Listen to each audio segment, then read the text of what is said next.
and welcome to Word of the Day Wednesdays. I am author Nicole D. Miller, and this is my debut novel, When Love Wins. When Love Wins is the story of two young female cousins with a rift in their relationship. When Natalie, the faith based social justice advocate writer, loses her mother, she moves in with her cousin Ashley in hopes of getting support for her grief. But instead of a warm welcome, she gets an icy cold one. Is there more to the story? Of course there is. You can learn more at whenlovewins.love. All right, let's get started. So, you guys know every week I piggyback off of my latest blog. This week's blog is called The Other Side. Okay, so this blog post was inspired by this new season of motherhood that has been bestowed upon me. If you guys have been reading my blog, if you've been paying attention to my cryptic messages on social media, one of my friends said I write these cryptic messages. I'm like, really? But basically, I talk about how I had this desire for so long to have this family experience and how easy it is to idealize what's on the other side. You probably have heard the term, the grass is always greener on the other side, right?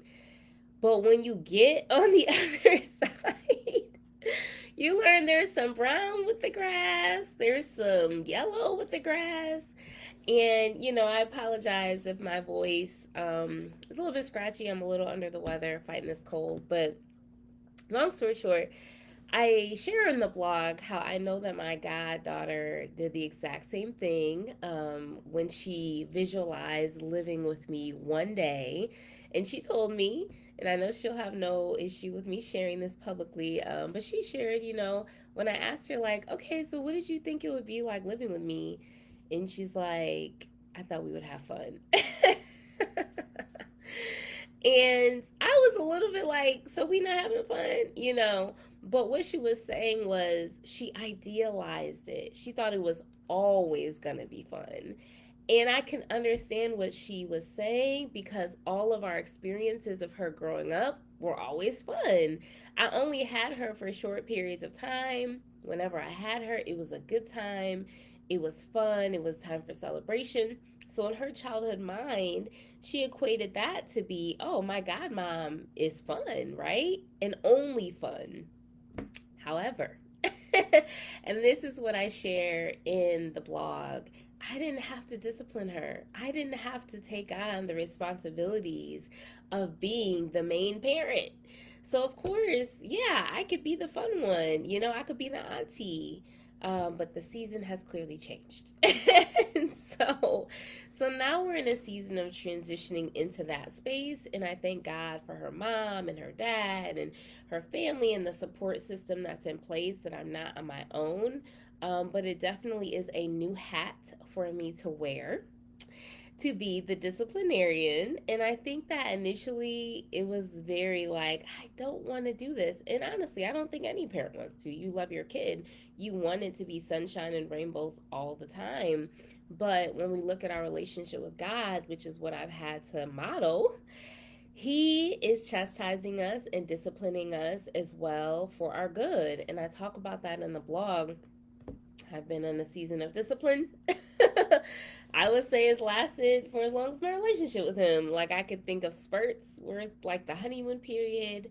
I could think of seasons of blessings, but it's been very much a Mark 10:30 type of experience where it's the both and. So it's the blessings and the testing and the stretching and the growth, right? And honestly, I can appreciate it in hindsight. Now, when I'm in it, I'm like, why are you doing this to me? Like, this is how I be feeling with Jesus. And I've asked him this several times. Even in this season, I'm like, why? Why are you doing this to me?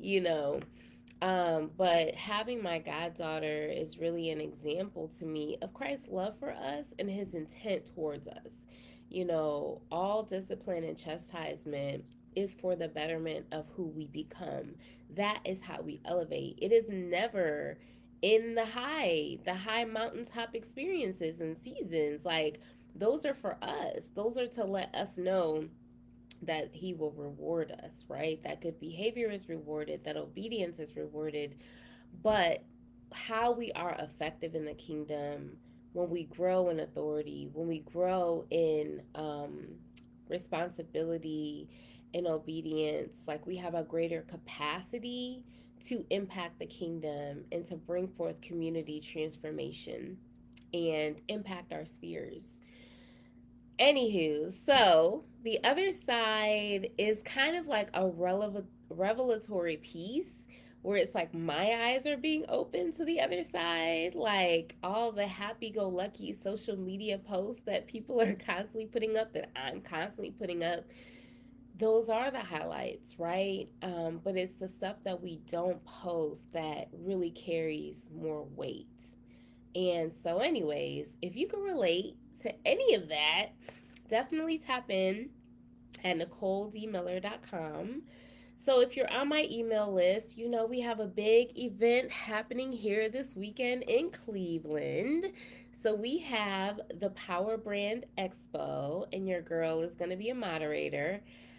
Please send up a special prayer for me. I am praying, praying, praying to be over this cold by Saturday. I'm like, okay, I need to be healed by Saturday. But I'm totally looking forward to this amazing event. It is invite only, it is the who's who's. It's going to be just some heavy hitters in the house in Cleveland, Ohio, and beyond. So it's going to be a good space to network and to vibe and to elevate and to grow. And you know, you guys know I love stories. So I love hearing people's stories. I love learning their journeys. I love gleaming from them. And I try to apply those things to my own journey, right? I'm always trying to grow and learn. So yeah, so special shout out to Sharita Carthan, who is the overseeing this whole event and space, and I'm just honored to be connected with her and to be a partner, for this event here in Cleveland. Other than that, I will say I'm busy working. One of the main things I'm working on is our debut novelist, well, memoir, I guess, author, our debut author, Dr. Shamara Hutchins. So she's going to be releasing her book, The Horology, in the next couple of months. We're gearing up for her launch. We're fine tuning some last minute things. I'm really, really excited about her memoir. She has such a powerful story. I'm honored to have connected with her to go ghostwrite and to publish through Andy Miller Publishing. And I know she has an event tomorrow night from 7 to 9, fireside chat at Cleveland Urban Winery, Offley Road. So if you're free, definitely come through and you'll get to learn more about her debut book, The Horology. And so it's such an exciting thing to be a midwife, to be in that space where you're helping to birth someone else's book baby. And I have a lot going on behind the scenes, you guys. So I'm working on a couple of my own books in addition to taking on some new clients. So it's a very, very fruitful season. I literally just got back from Orlando. So if you follow my social media, you probably saw some pictures of me and one of my best friends from Orlando. She's actually from here, but she's been there so long. It's like she's from there too. And so it was a refreshing time. It was definitely a fruitful time. I attended Dr. Alexis's prophetic conference. That was powerful and divine. So there's a lot that God is doing in this hour, a lot of ways that He's been elevating me and my friends, attuning us to His voice. I had gotten a download even this morning. So I'm in rehab for my shoulder. Some kind of way I done jacked up my shoulder. It's better now, but it was like worse before. So I had an MRI. I've been in rehab. And so, but I think even being in rehab, it's been a divine connection with my therapist. And it's so interesting. I was sitting there this morning and I couldn't see my therapist, and she was delayed to my view. She was delayed because I had an appointment, I think at 9:55, and she didn't see me till like 10:15. So as I'm waiting, I couldn't see anything because of where I was sitting, and there was like a divide between us. I couldn't see her, but I could hear her voice, and I knew distinctly her voice. Her voice was distinct from anyone else's voice. And I knew it was a picture that God was just showing me, even when you don't see me, Nicole, because you've walked with me, because you're familiar with me, you recognize my voice, even when you don't see me. And there's a scripture and it says, my sheep know my voice. And those of us in faith circles were probably desensitized to that scripture because we didn't heard it a million times. But I think in that moment, it just became so much more real because I barely know my therapist, my rehab therapist. Like I've been going to her for like a month, right? But I've been walking with Jesus for 20 years. So how much more am I going to know his voice? And I think sometimes we can be frustrated because we can't see with our natural eyes. It's like, Lord, I can't see you with my natural eyes. All I have is to go off of this way that you speak to me. And for me, because I'm a seer, I don't always hear, I'm mostly seeing, right? So, anyways, that was an encouragement to me this morning because it was a reminder that I hear his voice, but it was a picture of how distinct and clear his voice is when you don't see him. And just using that as an example with someone you don't even barely know, but you've been in communication with, even if you haven't seen them face to face, you know their voice. They could be in another room, you know their voice because you've had enough interactions with them to where your ear is tuned to their voice. So be encouraged and just know that that inner voice that you're hearing, even if it's a feeling, because I function a lot in my feelings, these are the feelings of God. If it's an inner knowing, I function a lot in the knowing. If it's a seeing, all of these things are his voice. And I know in the conference I was in, one of the ministers shared, our eyes are our ears. And I think for people who function prophetically in the seer realm, that is definitely accurate. Whereas you're seeing, but you're hearing through your eyes. All right. I'm going to leave y'all there because I know I can get deep.